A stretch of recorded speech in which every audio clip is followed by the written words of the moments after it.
त्योहारों का देश है। विभिन्न त्योहारों पर अलग अलग पौराणिक कथाएं प्रचलित हैं।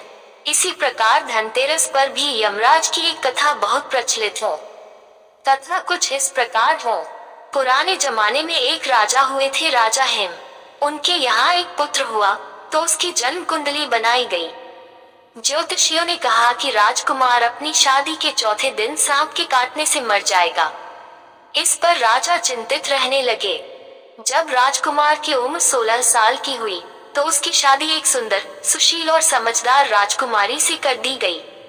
राजकुमारी माँ लक्ष्मी की बड़ी भक्त थी। राजकुमारी को भी अपने पति पर आने वाली विपत्ति के विषय में पता चल गया। राजकुमारी काफी दृढ़ इच्छा शक्ति वाली थी। उसने चौथे दिन का इंतजार पूरी तैयारी के साथ किया। जिस रास्ते से सांप के आने की आशंका थी, वहां सोने चांदी के सिक्के और हीरे जवाहरात आदि बिछा दिए गए। पूरे घर को रोशनी से जगमगा दिया गया।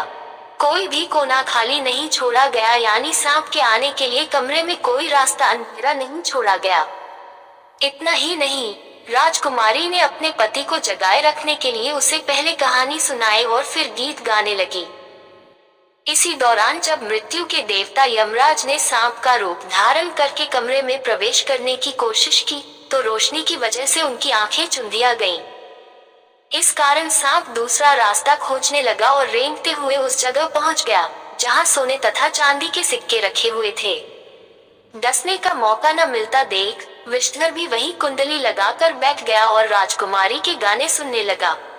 इसी बीच सूर्य देव ने दस्तक दी, यानी सुबह हो गई। यम देवता वापस जा चुके थे।